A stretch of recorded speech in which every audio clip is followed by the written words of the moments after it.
अपन शक्ति वाला जो टॉपिक था वो कंप्लीट कर चुके थे। उस पर आधारित जो आंकिक प्रश्न थे, जो एग्जाम्पल दिया हुआ था, 16 एग्जाम्पल अपनी बुक का, वो भी अपन ने सोल्व कर लिया था। अब इसके बाद इस चैप्टर का जो नेक्स्ट जो टॉपिक अपने पास बचा हुआ है वो है संघटन यानी कि टक्कर। वो क्या है उसके बारे में अपन बातें करते हैं। देखिएगा, नेक्स्ट टॉपिक अपन शुरू कर रहे हैं इसमें संघटन, या आप इसे कह दीजिए टक्कर यानी कि कोलिजन। संघटन, टक्कर, या अपन इसे क्या कहते हैं, कोलिजन। देखो, कोलिजन या टक्कर है क्या? एक ऐसी अन्योन्य क्रिया होती है जिसमें अन्योन्य बलों के अंतर्गत पिंड या कणों के वेग क्या होते हैं, बदल जाते हैं। पिंड या कणों के वेग बदलने का मतलब है उनके संवेग में भी क्या आता है, परिवर्तन आ जाता है। इस घटना को ही अपन क्या कहते हैं, टक्कर कहते हैं। यानी ऐसी अन्योन्य क्रिया जिसमें पिंडों के वेग या संवेग में क्या आता है, परिवर्तन आता है, वही क्रिया क्या है, टक्कर है। अब टक्कर या संघटन जो होती है, इसमें अपन और बातें करें कि इसके अंदर संवेग संरक्षण नियम की पालना होती है। इसमें भाग लेने वाले कण या पिंड जो होते हैं उनका तो वेग बदल जाता है, यानी उनका संवेग भी बदल जाता है, लेकिन पूरे निकाय का संवेग क्या रहता है, संरक्षित रहता है। यानी टक्कर में संवेग संरक्षण नियम की क्या होती है, पालना। संवेग से तात्पर्य अपना यहां पर है रेखीय संवेग। जब भी केवल संवेग कहा जाए मतलब होगा वो रेखीय संवेग। फिर देखिएगा, टक्कर के अंदर आवश्यक नहीं है कि एक वस्तु दूसरी वस्तु को स्पर्श करे। जैसे कि मूल कणों के मध्य होने वाली जो टक्कर है, जैसे कि अल्फा कण प्रकीर्णन, वो भी एक प्रकार की टक्कर है, लेकिन उसमें नाभिक और अल्फा कण का कहीं कोई एक दूसरे को स्पर्श नहीं हो रहा है। हाँ, सामान्य टक्करों में एक दूसरे स्पर्श होती है, जैसे बल्ले से गेंद का टकराना, ये एक सामान्य टक्कर है। टक्कर में अगर संवेग के साथ साथ गतिज ऊर्जा भी संरक्षित हो तो इस प्रकार की टक्कर को कहा जाता है प्रत्यास्थ टक्कर। और अगर केवल संवेग संरक्षित हो, गतिज ऊर्जा संरक्षित ना हो, तो ऐसी टक्कर कहलाती है अप्रत्यास्थ टक्कर। तो अब अपन पहले इन परिभाषाओं को, इन पॉइंटों को अपन नोट कर लें कि संघटन यानी कि कोलिजन या टक्कर है क्या। तो देखिए, क्या परिभाषा लिख दूंगा मैं इसकी, ऐसी अन्योन्य क्रिया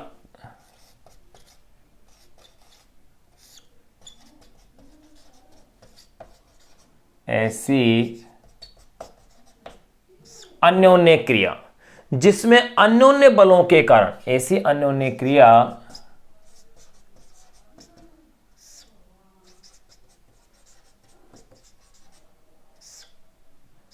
जिसमें अन्योन्य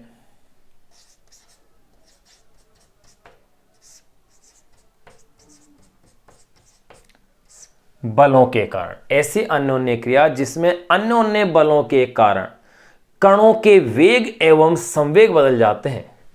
अन्योन्य बलों के कारण कणों के वेग एवं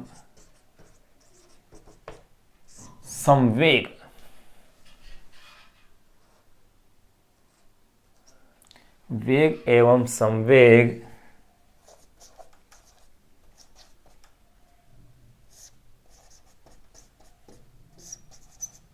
बदल जाते हैं। ऐसी अन्योन्य क्रिया जिसमें अन्योन्य बलों के कारण कणों के वेग एवं संवेग बदल जाते हैं टक्कर कहलाती है।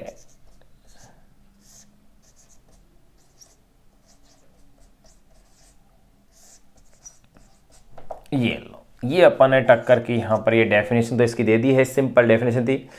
ध्यान रहे, टक्कर की क्रिया में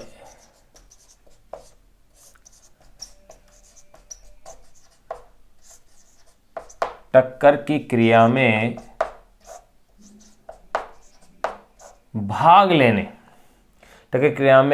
लेने वाले कणों से मिलकर बने, टक्कर की क्रिया में भाग लेने वाले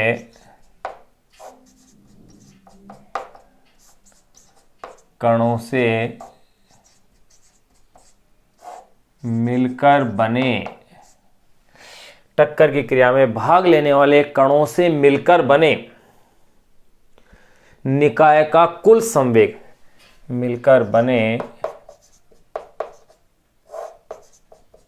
निकाय का कुल संवेग टक्कर की क्रिया में भाग लेने वाले कणों से मिलकर बने निकाय का कुल संवेग संरक्षित रहता है। निकाय का कुल संवेग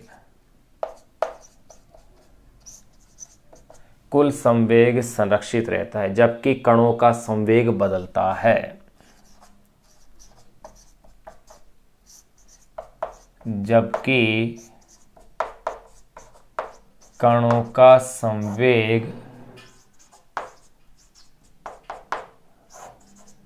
बदलता है। ये आपको ध्यान रखना है कि टक्कर के अंदर कण का तो संवेग बदल गया, लेकिन उस कण से मिलकर बने निकाय का संवेग क्या रहता है? संरक्षित रहता है। अब देखिएगा, टक्कर में मैंने ये भी बताया था कि टक्कर में दो पिंडों का परस्पर संपर्क में आना आवश्यक नहीं है। टक्कर में दो पिंडों का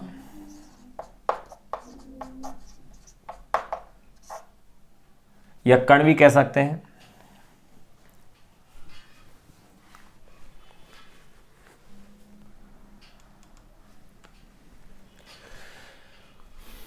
टक्कर में दो कणों का परस्पर टक्कर में दो कणों का परस्पर संपर्क में आना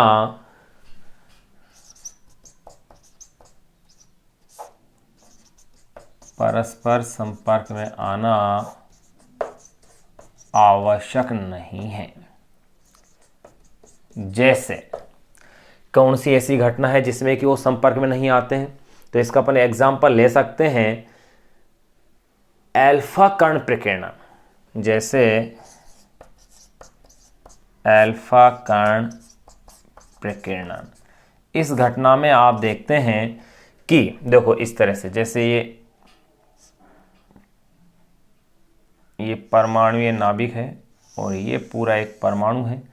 अल्फा कण यूं इस तरह से यूं मूव करते हुए अगर अल्फा कण चले जा रहे हैं तो आप देखेंगे कि ये जो घटना है, ये जो अन्योन्य क्रिया है, ये भी क्या है? टक्कर है। लेकिन इसमें कहीं पर भी नाभिक और अल्फा कण परस्पर संपर्क में नहीं आ रहे हैं। टक्कर में दो कणों का परस्पर संपर्क में आना आवश्यक नहीं है, जैसे अल्फा कण प्रकीर्णन। और देखो संपर्क में आती हैं जनरली, लेकिन कुछ घटनाएं ऐसी हैं जहां संपर्क में नहीं आते, यानी कि संपर्क में आना ये अति आवश्यक नहीं है। अब देखो ये भी अपन लिख दें,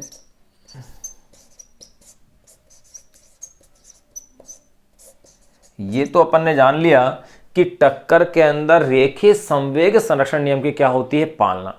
अगर रेखीय संवेग संरक्षण के साथ साथ गति ऊर्जा भी संरक्षित हो तो ऐसी टक्कर क्या कहलाएगी? प्रत्यास्थ टक्कर। तो मैं ये कह सकता हूं, यदि टक्कर में संवेग के साथ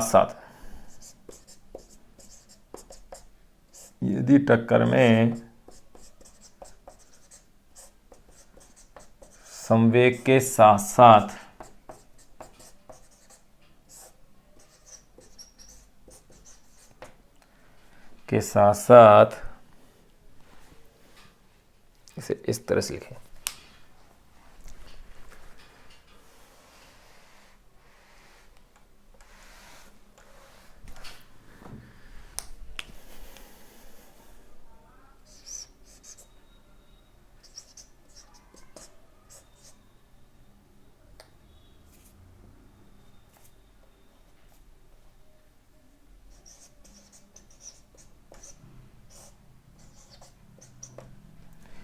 यदि टक्कर में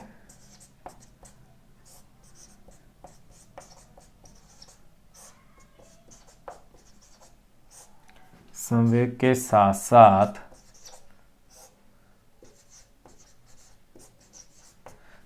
साथ गतिज ऊर्जा भी, यदि टक्कर में संवेग के साथ साथ गतिज ऊर्जा भी संरक्षित हो, यदि टक्कर में संवेग के साथ साथ गतिज ऊर्जा भी क्या हो? संरक्षित हो, तो इसे इसे प्रत्यास्थ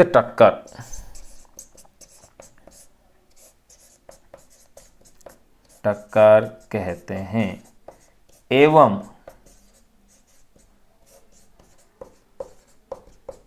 केवल संवेग संरक्षित हो तो इसे प्रत्यास्थ टक्कर कहते हैं। एवं केवल संवेग संरक्षित हो, गतिज ऊर्जा नहीं,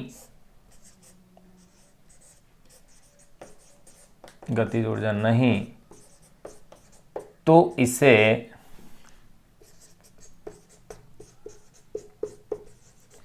इसे अप्रत्यास्थ टक्कर कहते हैं। देखो भाई क्या कहा, यदि टक्कर में संवेग के साथ साथ गतिज ऊर्जा भी संरक्षित हो तो इसे अपन प्रत्यास्थ टक्कर कहते हैं। एवं केवल संवेग संरक्षित हो, गतिज ऊर्जा नहीं, तो इसे अपन क्या कहते हैं, अप्रत्यास्थ टक्कर कहते हैं। यानी कि अपन ऊर्जा के आधार पर, ऊर्जा संरक्षण के आधार पर टक्कर के दो प्रकार हो गए मेरे पास, प्रत्यास्थ टक्कर और अप्रत्यास्थ टक्कर। अब देखिए, जो अगर अपन बात करें प्रत्यास्थ टक्कर की, तो मूल कणों के मध्य जो टक्कर होती है, मौलिक कणों के बीच होने वाली जो टक्कर होती है, जैसे अल्फा कण प्रकीर्णन या परमाणुीय कणों, मौलिक कणों के मध्य होने वाली जो टक्कर है वो प्रत्यास्थ टक्कर है। जबकि दैनिक जीवन की जितनी भी घटनाएं हैं टक्कर के रूप में, वो सारी की सारी अप्रत्यास्थ टक्कर का एग्जाम्पल होंगे। तो मैं कह सकता हूं कि मौलिक कणों के बीच होने वाली टक्कर,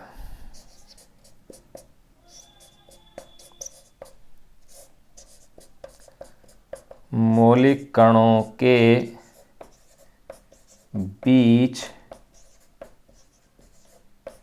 होने वाली टक्कर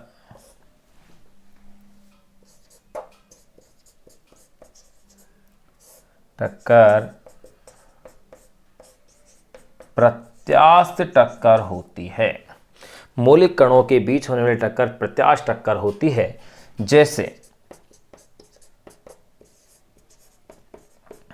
अल्फा कण प्रकीर्णन, जो कि रदरफोर्ड का अल्फा कण प्रकीर्णन प्रयोग है, जैसे अल्फा कण प्रकीर्णन, मौलिक कणों के बीच होने वाली टक्कर कैसी है, प्रत्यास्थ टक्कर होती है, जैसे अल्फा कण प्रकीर्णन।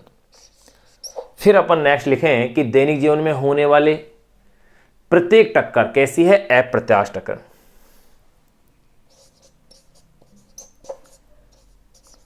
दैनिक जीवन में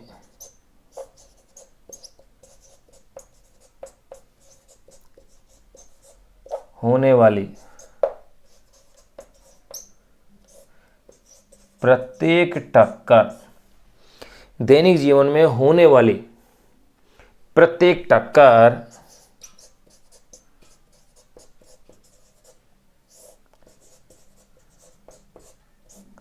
अप्रत्यास्थ टक्कर है। जैसे अपन इसका सिंपल सा एक एग्जांपल ले दें कि बैट और बॉल वाला एग्जांपल है, गेंद और बल्ले के बीच की टक्कर। जैसे गेंद व बल्ले के बीच टक्कर। तो देखो अपन ने क्या जाना कि सबसे पहले तो अपन ये जाना कि टक्कर है क्या, कि ऐसी अन्योन्य क्रिया जिसमें अन्योन्य बलों के कारण कणों के वेग एवं संवेग क्या होते हैं, बदल जाते हैं, टक्कर कहलाती है।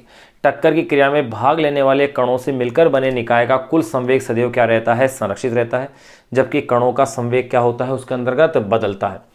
टक्कर में दो कणों का परस्पर संपर्क में आना आवश्यक नहीं है, जैसे अल्फा कण प्रकीर्णन एग्जाम्पल ले दिया अपन ने।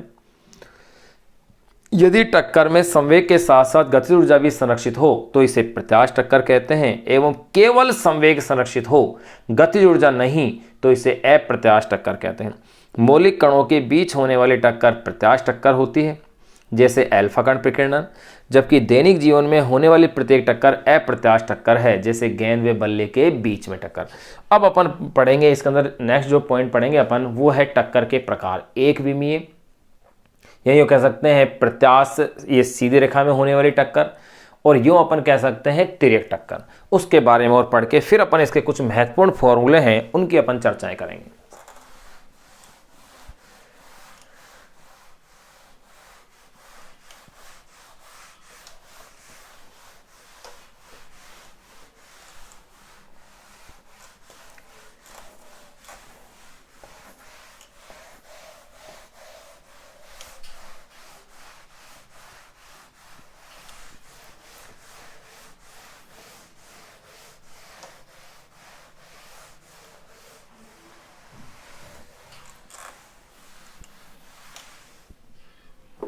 देखो भाई, अब अपन टक्कर के टाइप्स की अपन चर्चाएं करें तो टक्कर के कौन कौन से टाइप्स हो सकते हैं। टक्कर के दो प्रकार हैं भाई।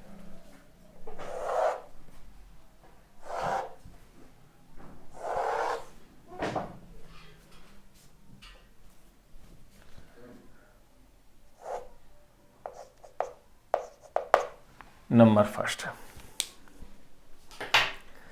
पहला जो अपन प्रकार ले रहे हैं नंबर वन, वो कहेंगे अपन रेखीय टक्कर, या तो आप उसे कह दीजिए रेखीय, या उसे ही अपन कह देते हैं सम्मुख। कैसे? यानी कि सम्मुख, रेखीय या सम्मुख या एक विमीय।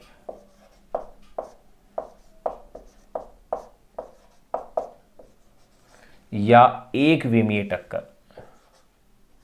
देखिए, और दूसरा जो अपन टाइप लेंगे सेकंड टाइप में कह रहा हूं अरेखीय या द्विविमीय।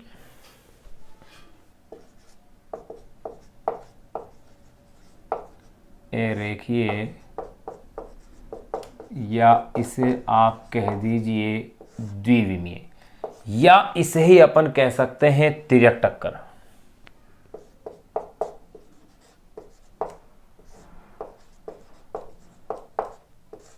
तिर्यक टक्कर।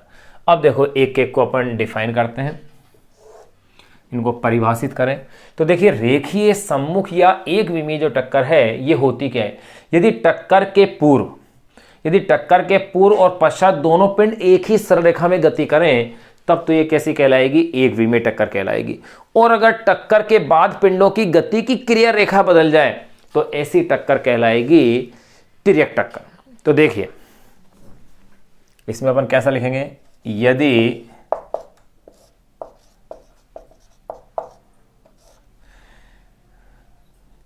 टक्कर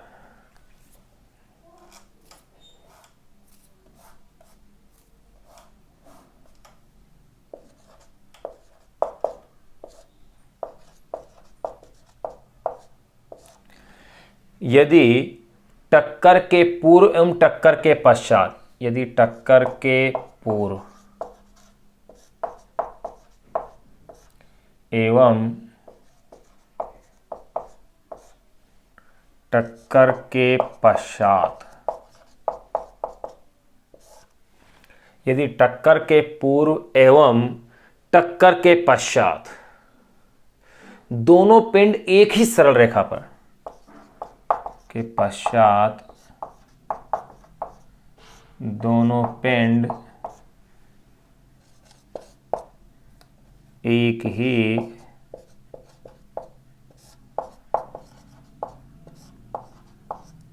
सरल रेखा पर, यदि टक्कर के पूर्व एवं टक्कर के पश्चात दोनों पिंड एक ही सरल रेखा पर गति करते हैं, एक ही सरल रेखा पर गति करते हैं,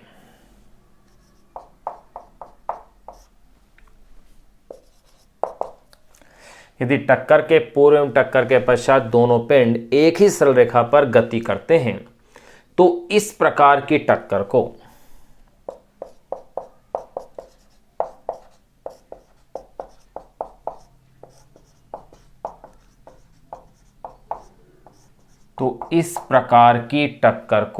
एक विमीय टक्कर कहते हैं।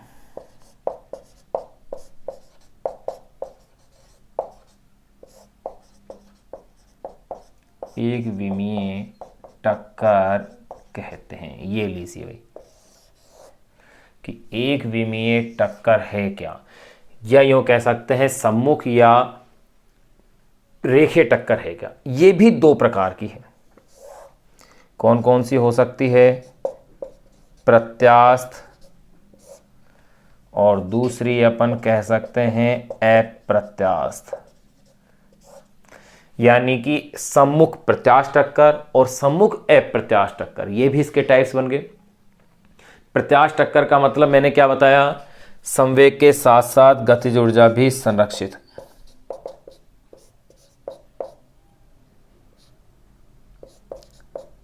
संवेग के साथ साथ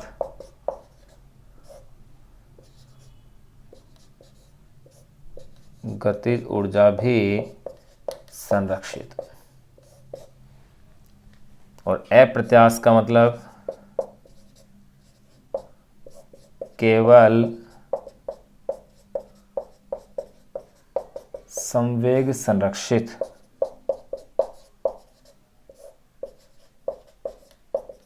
गतिज ऊर्जा नहीं। फिर देखिएगा अरेखीय टक्कर है क्या। अरेखीय टक्कर में क्या कहता है, यदि टक्कर के बाद पिंडों की गति की क्रिया रेखाएं परिवर्तित हो जाती हैं। यदि इसमें देखो अपन क्या कह सकते हैं,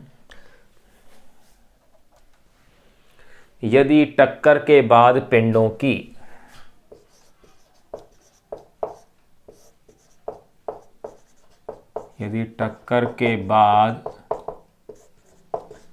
पिंडों की गति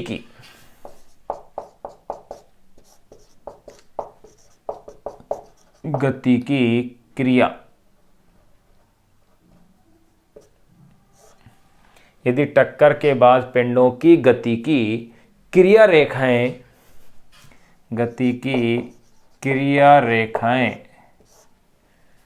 परिवर्तित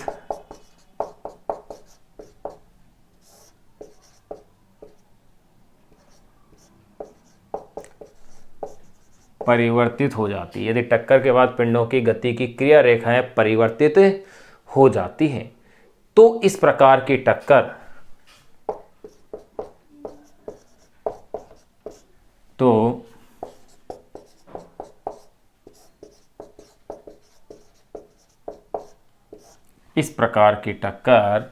तिर्यक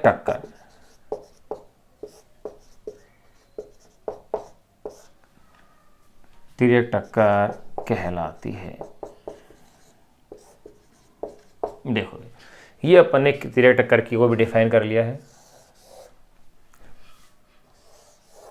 ये भी प्रत्यास्थ और अप्रत्यास्थ हो सकती है।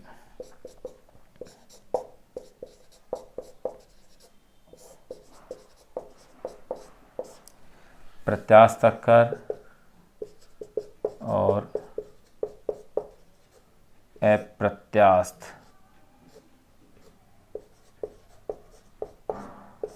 टक्कर। देखो वही सेम कि संवेग के साथ साथ क्या हो, गतिज ऊर्जा भी संरक्षित हो।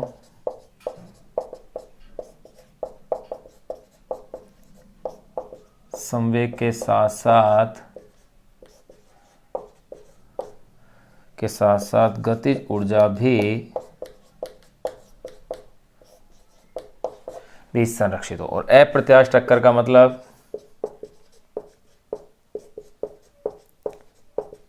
केवल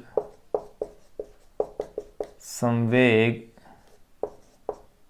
संरक्षित हो,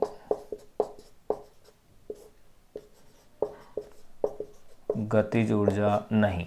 तो देखिए अपन ने जो चार्ट बनाया है आप इसे एक बार नोट कर लें एज इट इज कैसे, या इसका स्क्रीनशॉट ले लें आप। अब देखिएगा भाई इसमें क्या क्या है। टक्कर है क्या वो अपन ने जान ली थी। फिर टक्कर के प्रकार अपन जान रहे हैं संगठन के, रेखीय टक्कर और अरेखीय टक्कर, एक विमीय टक्कर और द्विविमीय टक्कर, सम्मुख टक्कर या फिर उसे अपन क्या कह रहे हैं भाई तिर्यक टक्कर।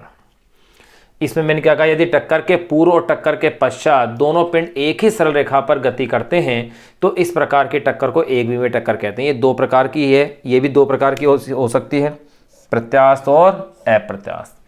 फिर यदि टक्कर के बाद पिंडों की गति की क्रिया रेखाएं परिवर्तित हो जाती हैं तो इस प्रकार की टक्कर कहलाती है तिर्यक टक्कर। ये भी प्रत्यास्थ और अप्रत्यास्थ हो सकती है।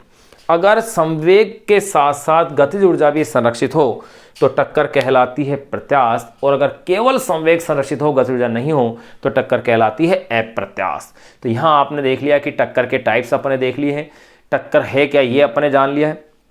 अब एक टॉपिक अपन इसमें जानेंगे वो है न्यूटन का टक्कर का नियम। इंपॉर्टेंट टॉपिक है क्योंकि यह डेरिवेशन करने में भी अपनी हेल्प करेगा कई, इसके अलावा आंकिक प्रश्नों को हल करने में इसकी महत्वपूर्ण क्या होगी, भूमिका होगी। तो पहले अपन न्यूटन का टक्कर का नियम जान लें, उसके बाद इसके जो जनरल फॉर्मूले हैं उनकी चर्चाएं करेंगे, फिर अपन जो डेरिवेशन है उस पर अपन आएंगे। देखिएगा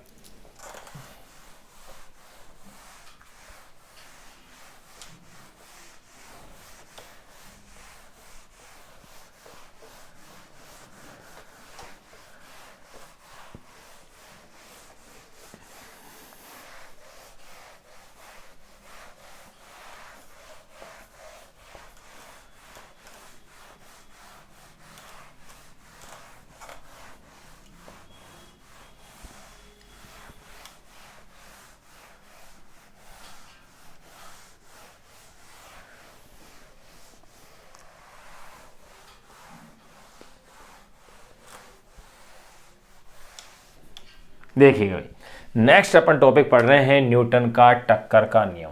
वेरी वेरी इंपॉर्टेंट टॉपिक है।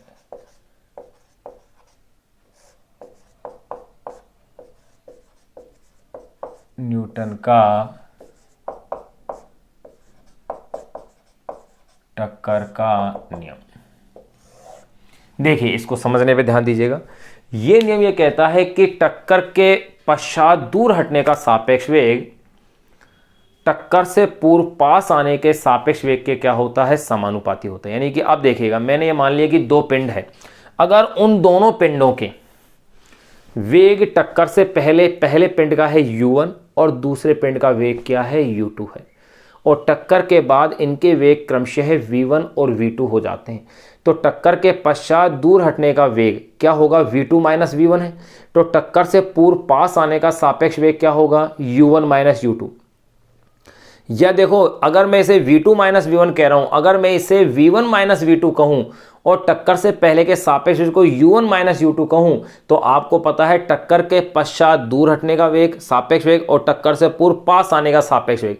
यानी पास आने वाले को अगर मैं पॉजिटिव लूंगा तो दूर हटने वाले को क्या लेना पड़ेगा, मुझे नेगेटिव साइन में लेना पड़ेगा, यानी कि माइनस v1 माइनस v2 लिखूंगा। तो इसलिए बेटर क्या होगा कि मैं इसे v2 माइनस v1 ही लिख दूं। तो देखिए, ये नियम क्या कहता है कि टक्कर के पश्चात दूर हटने का सापेक्ष वेग टक्कर से पूर्व पास आने के सापेक्ष वेग के क्या होता है, समानुपाती होगा। तो देखिएगा, न्यूटन का टक्कर का नियम अपन कैसा लिखेंगे, दो पिंडों की टक्कर में, न्यूटन का टक्कर का नियम ये लिख दें अपन, इस नियम के अनुसार ये लिख देते हैं, इस नियम के अनुसार। देखिए भाई, इस नियम के अनुसार क्या अपने पास समीकरण बनेंगे वो भी अपन जानेंगे। तो पहले तो इसका कथन लिख लें कि दो पिंडों की टक्कर में,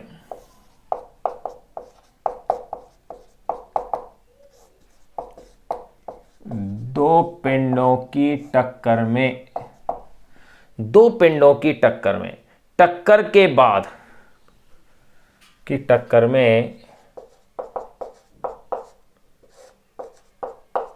टक्कर के बाद, दो पिंडों की टक्कर में टक्कर के बाद उनके दूर हटने का सापेक्ष वेग, टक्कर के बाद उनके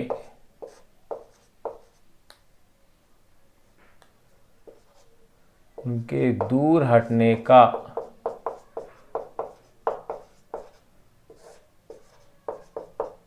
सापेक्ष वेग, दो पिंडों की टक्कर में टक्कर के बाद उनके दूर हटने का सापेक्ष वेग। कैसा लिख सकता हूं सापेक्ष वेग को मैं,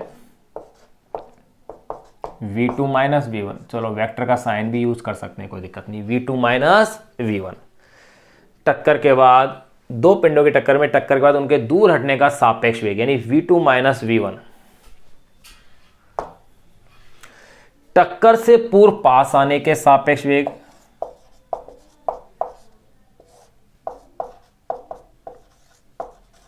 टक्कर से पूर्व पास आने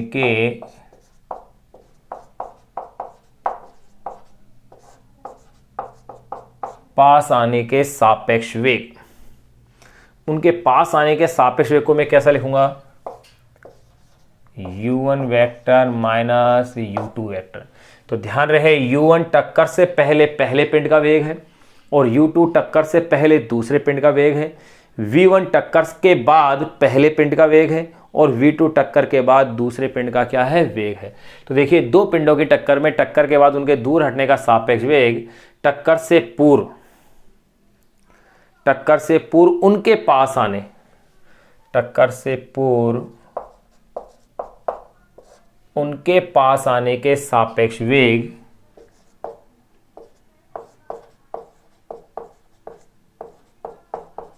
के समानुपाती होता है। अर्थात अपन यूं कह सकते हैं, दो पिंडों की टक्कर में टक्कर के बाद उनके दूर हटने का सापेक्ष वेग टक्कर से पूर्व उनके पास आने के सापेक्ष वेग के क्या होता है, समानुपाती होता है। अर्थात v2 vector minus v1 vector is proportional u1 vector minus u2 vector. v2 vector minus v1 vector is proportional u1 vector minus u2 vector. अब देखिएगा जैसे ही अपन इस प्रपोर्शनल के साइन को हटाते हैं तो v2 vector minus v1 vector is equal to एक समानुपाती नियतांक अपन यहां e लगा देंगे, u1 vector minus u2 vector. ये लो, यहां जो e आया है इसे अपन बोलते हैं टक्कर का प्रत्यावस्थान गुणांक। यहां small e is equal to, इसे बोलते हैं प्रत्यावस्थान गुणांक।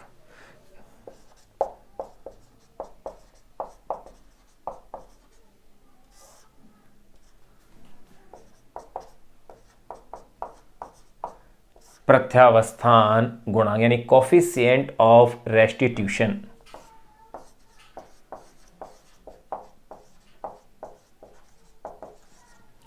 Coefficient of restitution. देखो अपन ने इसे क्या कहा, प्रत्यावस्थान गुणांक, यानी टक्कर का प्रत्यावस्थान गुणांक है, यानी coefficient of restitution small e small e से अपन प्रेजेंट कर रहे हैं, इसे बोलते हैं प्रत्यावस्थान गुणांक या कोफिशिएंट ऑफ रेस्टिट्यूशन कहलाता है। यहां ई इज इक्वल टू प्रत्यावस्थान गुणांक रेस्टिट्यूशन कहलाता है, जो कि यहां ई बराबर प्रत्यावस्थान गुणांक यानी कि कोफिशिएंट ऑफ रेस्टिट्यूशन कहलाता है, जो कि टक्कर की प्रत्यास्था की कोटि है।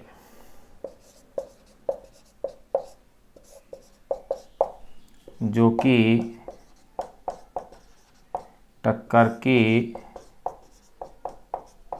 प्रत्यास्था की कोटि है तथा एक विमाहीन राशि है। क्यों? क्योंकि ये दो समान राशियों का क्या बनेगा, अनुपात बनेगा, क्योंकि E is equal to V2 minus V1 upon में U1 माइनस U2 बनेगा। तो मैंने क्या लिखा, यहां E प्रत्यावस्थान गुणांक कहलाता है, जो कि टक्कर की प्रत्यास्था की कोटि है तथा विमाहीन राशि है।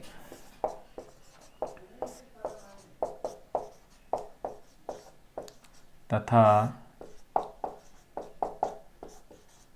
विमाहीन राशि है।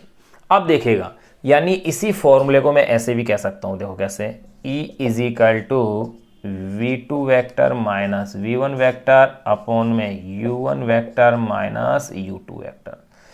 तो आप यूं भी कह सकते हैं, टक्कर के पश्चात दूर हटने के सापेक्ष वेग वे टक्कर से पूर्व पास आने के सापेक्ष वेग का जो अनुपात है वही क्या है, टक्कर का प्रत्यावस्थान गुणांक है। इसे मैं कह देता हूं इक्वेशन नंबर 1। तो यहां कह दें अपन समीकरण 1 से E इज इक्वल टू क्या बन गया है, टक्कर के पश्चात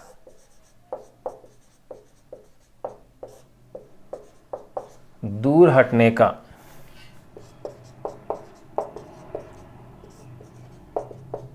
सापेक्ष वेग बटे में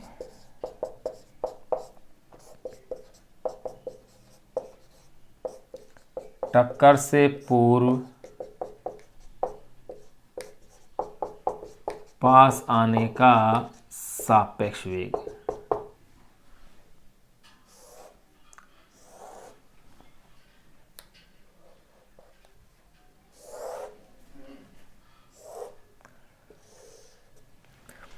E इज इक्वल टू क्या बन गया, टक्कर के साथ दूर हटने का सापेक्ष वेग, टक्कर से पूर्व पास आने के सापेक्ष वेग का क्या हो गया है, अनुपात हो गया है।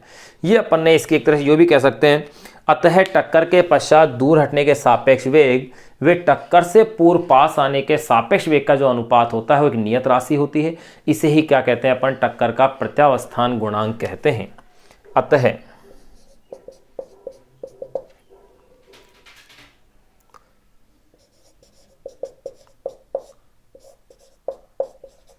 टक्कर के पश्चात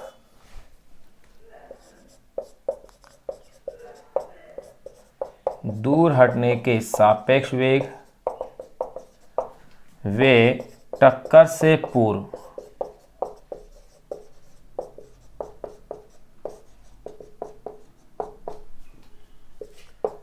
पास आने के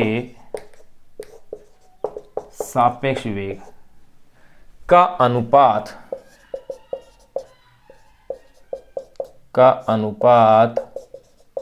नियत होता है, जिसे टक्कर का प्रत्यावस्थान गुणांक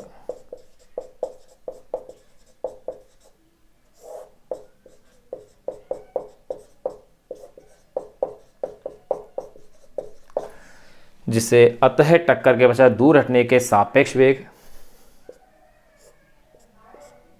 वे टक्कर से पूर्व पास आने के सापेक्ष वेग का अनुपात नियत होता है, जिसे टक्कर का क्या कहते हैं अपन? प्रत्यावस्थान गुणांक कहते हैं। ये लो, अपन ने यहां पर प्रत्यावस्थान गुणांक को भी क्या कर दिया है? अपन ने परिभाषित कर दिया है।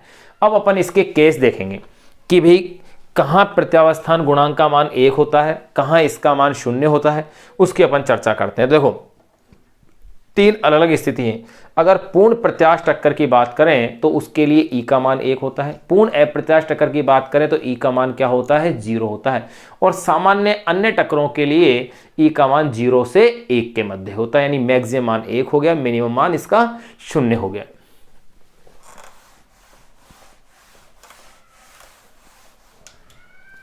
इस इक्वेशन को आप नेम दे दीजिए इक्वेशन नंबर 2। ये लो, E is equal to V2 vector minus V1 vector upon में U1 vector minus U2 vector.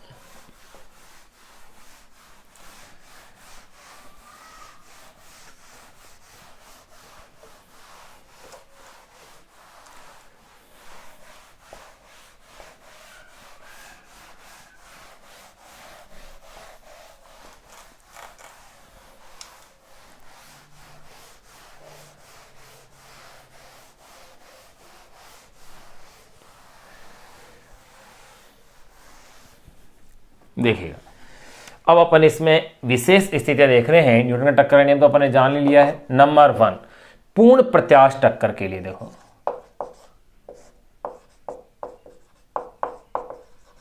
पूर्ण प्रत्यास्थ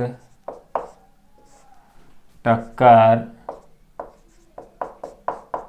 के लिए, पूर्ण प्रत्यास्थ टक्कर के लिए E इज इक्वल टू होता है 1।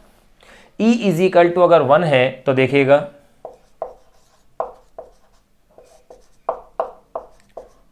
न्यूटन के टक्कर के नियम क्या था? न्यूटन का टक्कर का नियम याद कीजिए, V2 vector minus V1 vector is equal to E U1 vector minus U2 vector से। तो देखिए क्या लिखा आ जाएगा? V2 वेक्टर माइनस V1 वेक्टर, E की वैल्यू 1 रख दीजिए आप, तो U1 vector minus U2 vector. तो अपन क्या कह सकते हैं कि पूर्ण प्रत्यास्थ टक्कर में टक्कर के पश्चात दूर हटने का सापेक्ष वेग टक्कर से पूर्व पास आने के सापेक्ष वेग के क्या होता है? बराबर होता है। अर्थात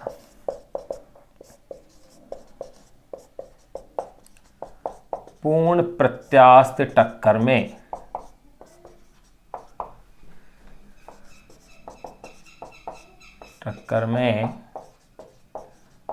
टक्कर के पश्चात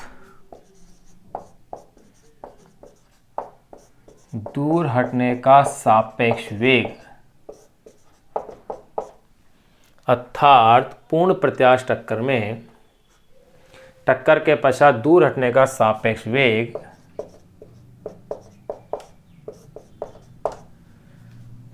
टक्कर से पूर्व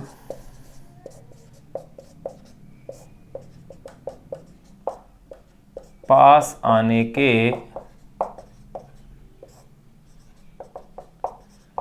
सापेक्ष वेग के बराबर होता है। ये लो, ये अपने पास चीज क्लियर हो गई। फिर नंबर सेकंड केस की अपन बात करें। देखो, नंबर सेकंड अपन बात करें पूर्ण अप्रत्यास्थ टक्कर के लिए।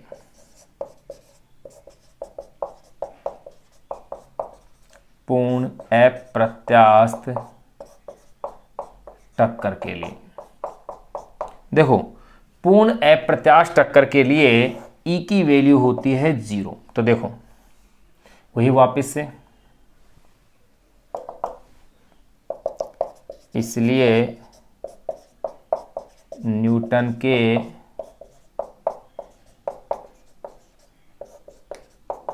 टक्कर के नियम से v2 vector minus v1 vector is equal to E u1 vector minus u2 vector. अब देखिए भाई, इससे आगे की स्टेप्स को मैं यहाँ लिख रहा हूँ, यानी कि इक्वेशन क्या बन गई इससे आगे की, v2 vector minus v1 vector is equal to, ये e की वैल्यू तो 0 है, is equal to u1 vector minus u2 vector,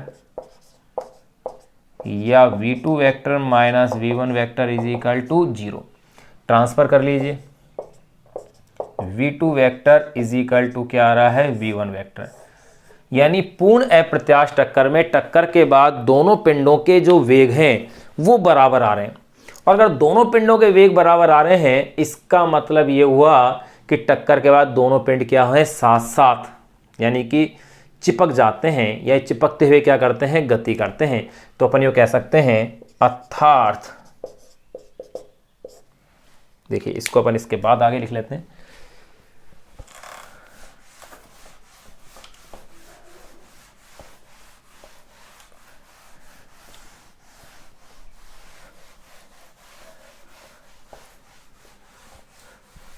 तो देखिए आप यूँ कह सकते हैं, इसको भाई मैं यहाँ लिख रहा हूँ, अर्थात पूर्ण अप्रत्यास्थ, अर्थात पूर्ण अप्रत्याश टक्कर में, अर्थात पूर्ण अप्रत्याश टक्कर में टक्कर के बाद दोनों पिंड, टक्कर के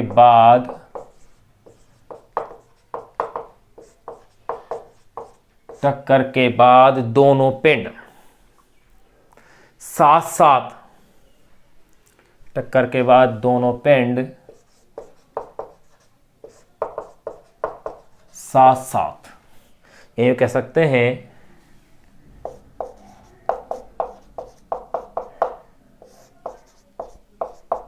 चिपकते हुए गति करते हैं। तो देखिए अपन ने दो केस देख लिए, पूर्ण प्रत्याश टक्कर भी देख ली, पूर्ण अप्रत्याश टक्कर भी देख ली। अब अपन बात करें साधारण टक्कर के लिए। तो देखिए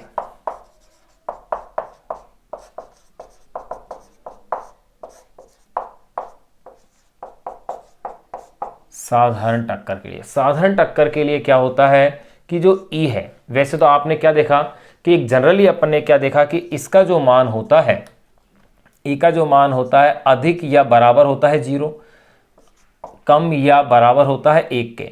पूर्ण प्रत्याश टक्कर के लिए तो ई का मान क्या था, 1 था। पूर्ण अप्रत्याश के लिए क्या था, 0 था, यानी कि 0 से 1 के मध्य हुआ। लेकिन अगर मैं यूँ कह दूं कि इसका मान 0 से 1 के बीच में, यानी कि 0 और 1 नहीं है, तब ये जो टक्कर होगी इसे अपन कहेंगे अप्रत्यास्थ टक्कर।